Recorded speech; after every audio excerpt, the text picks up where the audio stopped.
अस्सलाम वालेकुम दोस्तों, एक मरतबा फिर हाजिर हूँ। सभी दोस्तों को वेलकम, खुशामदीद, जैनू बोलता हूँ। आदाब अर्ज़ है और आप सभी दोस्तों का अपने चैनल वकास अब्बास पर दिल से खैर मकदम करता हूँ। मेरी दुआ है कि हमें देखने वाले जहाँ भी रहें खुश रहें, आबाद रहें और उम्मीद करता हूँ कि आप सब खैरियत से होंगे और अपनी लाइफ बहुत अच्छे तरीके से इंजॉय करेंगे। तो दोस्तों, जैसा कि मेरा आज का जो टॉपिक है वो ये है, कुछ हिंदुस्तान से, भारत से कुछ चैनल्स ये साबित करने की कोशिश कर रहे हैं कि अगर पाकिस्तान से जो केस है गुलाम हैदर का, वो पाकिस्तान साइड से भी चलता रहता तो बहुत अच्छा था। और मुझे ऐसा लगता है कि वो लोग शायद मोमिन मलिक सर से के काम से निराश हैं और मतलब ना मुतमईन है, गैर मुतमईन है। हम तो कभी मोमिन मलिक सर के काम से गैर मुतमईन नहीं है, ना मुतमईन भी नहीं है, और हम मुतमईन है मोमिन मलिक सर के काम से। ठीक है, तो कुछ लोगों का मानना ये है कि जैसे कि जो गुलाम हैदर भाई के जो वकील थे रोशन अली अजीम साहब, उन्होंने बेशक ग्राउंड लेवल पे बहुत अच्छा काम किया और बहुत अच्छे वकील हैं जो रोशन अली अजीम साहब हैं। ठीक है, तो दोस्तों कुछ इस चीज़ पर मैं रोशनी डालता हूँ। जैसा कि कुछ चैनल्स के द्वारा ये जाहिर करने की कोशिश की जा रही है कि कुछ पाकिस्तानी यूट्यूबर्स ने गुलाम हैदर को मतलब भटकाया कि अब वो अंसार बर्नी साहब को उन्होंने चुना। तो देखें, हरगिज़ यहाँ पर अंसार बर्नी साहब को अगर चुना, कोई भटकाने का मामला नहीं है इसके अंदर। तो प्यारे बहन भाइयों, मैं आपको बताता चलूँ कि किसी भी किस्म का किसी भी ने भी इस केस में भटकाने की कोशिश नहीं की है, सिवाय कोई 2-3-4 लोगों के। ठीक है,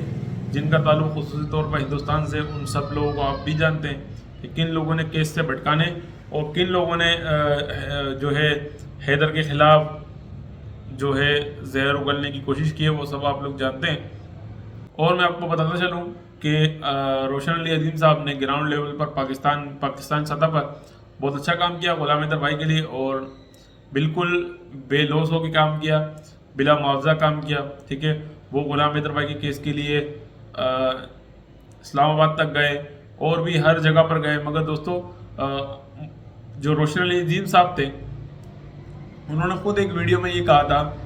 कि हम हर सतह पर काम करने की कोशिश कर रहे हैं, और मैंने लेटर्स भी लिखे हैं पाकिस्तान हुकूमत से को भी और भारत सरकार को भी, मगर किसी भी किस्म का कोई खातिर ख्वाह अब तक रिप्लाई नहीं आया है और केस में मज़ीद देरी पे देरी होती जा रही थी। इस असना के अंदर हमारी एक इकरा जो सिस्टर है, उन्होंने अपनी बेशक एक बहुत बड़ा का खिदमत अंजाम दी और उन्होंने शाहिद भाई से मिलकर ये प्लान किया कि क्यों ना इस केस को भारत सतह पर चलाने की कोशिश की जाए, चलाया जाए। तो उसके लिए हमको एक प्लेटफार्म चाहिए होगा। और तो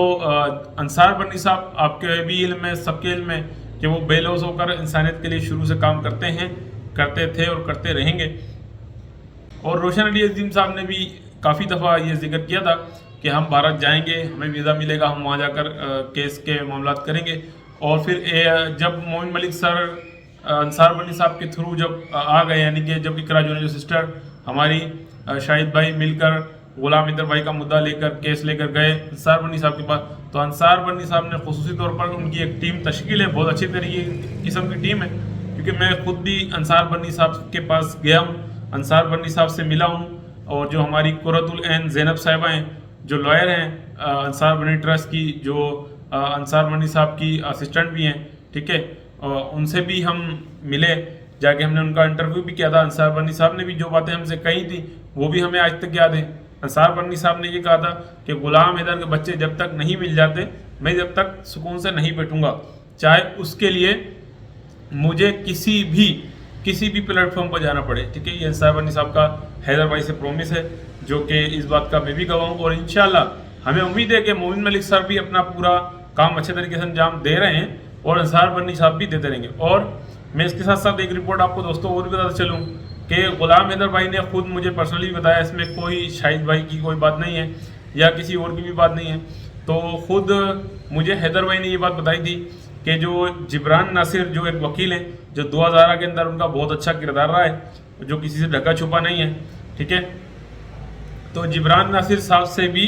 हैदर भाई को मिलवाया गया, शाहिद भाई और इकरा जुनैर सिस्टर के द्वारा। तो जिब्रान नासिर साहब के भी बात ये बार कराई गई कि हम कोशिश कर रहे हैं कि अंसार बर्नी साहब के थ्रू ये केस भारत कोर्ट में, भारत की सरकार के कोर्ट में चलाया जाए। तो इसको जो जिब्रान नासिर साहब है उन्होंने बहुत ही मतलब खुशी वाले अंदाज में कहा उन्होंने कि इन केस अगर अंसार बनी साहब ये केस एक्सेप्ट कर लेते हैं तो इससे अच्छी कोई बात नहीं होगी। तो मेरा मानना ये है कि हमारे जो रोशन अली अजीम साहब है वो भी इससे हरगिज़ नाराज़ नहीं है बिल्कुल इस बात से, मगर कुछ लोग जो मैंने यूट्यूब पर मुख्तलिफ वीडियोज़ में देखा, 2 से 3 दिन हो गए मैं देख रहा हूँ लगातार, तो कुछ लोगों का मानना ये है कि जो रोशन अली अजीम साहब है उनसे ज़बरदस्ती केस लेकर अंसार बनी साहब को दिया गया, जबकि वैसा बिल्कुल नहीं है। ठीक है, उनकी रजामंदी से ही, रोशन अली अजीम साहब की रजामंदी से ही अंसार बनी साहब को फाइल दी गई, जो कि पूरी की पूरी जो तैयार की थी वो रोशन अली अजीम साहब ने ही तैयार की थी। तो वो केस फिर अंसार बनी साहब को दिया गया और अंसार बनी साहब ने फौरन नोटिस लेते हुए भारत सरकार को भी लेटर्स लिखे, पाकिस्तान सरकार को भी लेटर्स लिखे, और उसके साथ साथ ही उन्होंने मोमिन मलिक सर को फ़ौरन इस चीज़ के लिए कह कि आप रिक्वेस्ट की कि आप ये गुलाम हैदर का केस बिल्कुल अच्छे तरीके से लड़ें और ये एक मजलूम बाप है तो इसको आप इंसाफ दिलवाएं। तो इसके साथ ही मोमिन मलिक सर भी मैदान में आ गए और मोमिन मलिक सर ने बहुत ही जल्द अपने कानूनी कार्रवाई शुरू करी और रिजल्ट भी लेके दिया। ऐसा नहीं है कि मोमिन मलिक सर ने रिजल्ट लेके नहीं दिया, देखें उन्होंने फ़ौरन 11 से 12 या 13 जितने भी केसेस सीमा हैदर के खिलाफ किए, मोमिन मलिक सर ने फ़ौरन ही मैदान में आते के साथ ही सीमा हैदर पर, आसे और सचिन पर 13 से 14 तक या 11 जितने भी केसेस थे वो बनते थे लीगली तौर पे, जो कानून के मुताबिक बिल्कुल ओके थे वो किए। मगर देखें इंसाफ देना ना देना, सीमा हैदर को कोर्ट में पेश करना ना करना, सीमा हैदर के खिलाफ कानूनी कार्रवाई करना ना करना, ये तो भारत सरकार, जेवर कोर्ट, भारत की कोर्ट, भारत की अदालत का काम था। तो दोस्तों मेरा साथ साथ मैं ये जिक्र कर रहा था कि जिब्रान नासिर साहब ने भी ये कहा था कि इनके अगर अंसार बनी साहब इस केस को ले लेते हैं तो बहुत ही अच्छी बात होगी। और दूसरी बात कि अगर अंसार बनी साहब इस केस को एक्सेप्ट नहीं करते हैं तो फिर मैं भी, यानी कि जैसे कि रोशन अली अजीम साहब कोशिश कर रहे हैं, तो मैं भी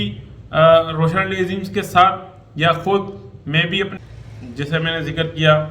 दरमियान में कि जो जिब्रान नासिर साहब है, जो आपने थंबनेल में पिक्चर्स भी देखी होंगी, रोशन अली अजीम साहब,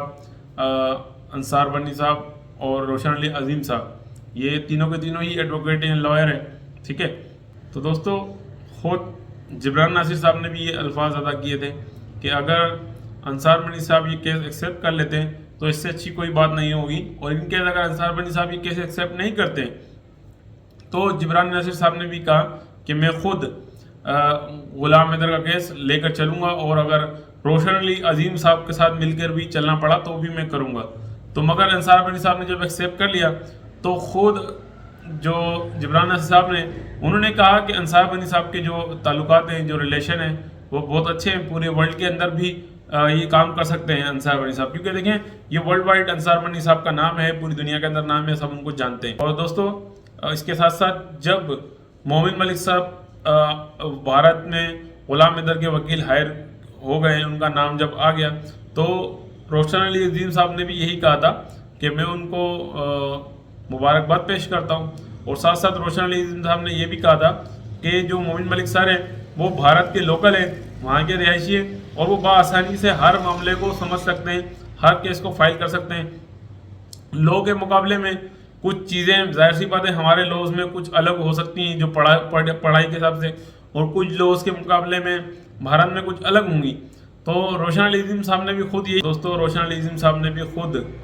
जब मोमिन मलिक सर गुलाम हैदर के वकील हायर हो गए थे तब उन्होंने यही कहा था कि मैं उनको मुबारकबाद पेश करता हूँ, और जिस तरीके से वो केस को लेके चल सकते हैं उस तरीके से हम लोग नहीं लेके चल सकते। उसकी वजह ये थी कि हैदर भाई या रोशन अली अजीम साहब इन केस भारत जाते हैं तो कुछ टाइम के वीज़े के लिए जाते हैं, फिर डेट्स बढ़ जाती, फिर यहाँ आते, फिर वहाँ जाते। तो उसके मुकाबले में खुद रोशन अली अजीम साहब ने भी ये कहा था कि मोमिन मलिक सर भारत के लोकल हैं और वो बआसानी वहाँ से बखूबी केस को निमट सकते हैं, केस को देख सकते हैं। तो मैं उन लोगों से आज ये कहना चाहता हूँ जो लोग बिला वजह की कयासराइयाँ महाजराइयाँ कर रहे हैं कि अगर भारत के अंदर वकील मोमिन मलिक सर ऐसे खाली उन पे नहीं डाल दिया चाहिए था, पाकिस्तान में भी केस चलना चाहिए था। तो मैं रोशन अली अजीम साहब से भी कहना चाहता हूँ, कुछ लोग जो महाजराइयाँ वो कयासराइयाँ कर रहे हैं कि सारा का सारा केस की जिम्मेदारी या जो भी कह लें लोड मोमिन मलिक सर पर डाल दिया गया, तो ऐसा बिल्कुल नहीं है। मोमिन मलिक सर भी अपना बहुत अच्छे तरीके से काम कर रहे थे, कर रहे हैं, करते रहेंगे, और अंसार मनी साहब भी, और जो खिदमात रोशन अली दीन साहब ने हैदर के लिए गई उनको भी भुलाया नहीं जा सकता है। मगर कुछ लोग ये कोशिश कर रहे हैं शायद कि उनका कहने का मतलब ये है कि मोमिन मलिक सर उस तरीके से केस नहीं लड़ पा रहे, तो ये बिल्कुल अपनी जगह पे वो रॉन्ग है। मोमिन मलिक सर अपनी तरफ से बहुत अच्छे तरीके से काम कर रहे हैं। हाँ, आप ये कह सकते हैं कि अब तक कोई कानूनी कार्रवाई ठीक तरीके से सरकार ने उसका कोई निर्णय नहीं लिया है, कोई फैसला सरकार ने नहीं लिया है। सीमा हैदर अब तक किसी भी कोर्ट में किसी भी किस्म की पेशी में अब तक पेश नहीं हुई है। तो मैं कहता हूं कि अपने जहन से आप जो भी फतूर है आपके जहन से वो निकाल दीजिए। ऐसा हरगिज़ नहीं है कि हैदर किसी के कहने में चलता हो, हैदर किसी यूट्यूबर या किसी दोस्त या किसी कराची वाले जर्नलिस्ट के कहने पर चलता हो, ऐसा बिल्कुल भी नहीं है। ठीक है, तो हम सबके शुक्रगुजार हैं, अंसार मनी साहब के भी, रोशन अली नदीम साहब के भी, और जिब्रान नासिर साहब के भी। हालांकि जिब्रान नासिर साहब ने उनकी कोई फाइल एक्सेप्ट नहीं की, मगर एक इतना बड़ा स्टेप लेने की हामी उन्होंने ज़रूर भरी थी और पक्का यकीन दहानी कराई थी। तो दोस्तों, उम्मीद करता हूँ कि आज की वीडियो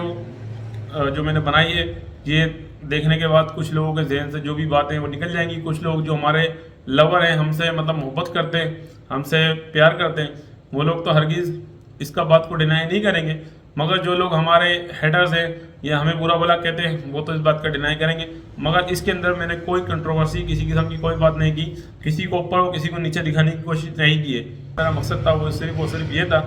कुछ लोग जो उल्टी सीधी बातें कर रहे हैं इधर उधर की, वो उससे गुरेज करेंगे, उम्मीद करता हूँ। और जो भी मैंने आज मुद्दा रखा, टॉपिक समझाने की कोशिश की, इसमें मैंने हर किसी को ऊपर और किसी को नीचे करने की कोशिश नहीं की है। तमाम लोग अपना बहुत अच्छे तरीके से काम कर रहे थे और कर रहे हैं। और इसी उम्मीद के साथ कि आज की वीडियो मेरी आप लोगों को पसंद आई होगी, तो अपनी वीडियो का अख्ताम, फिर मिलेंगे किसी नेक्स्ट वीडियो में। अल्लाह हाफिज़।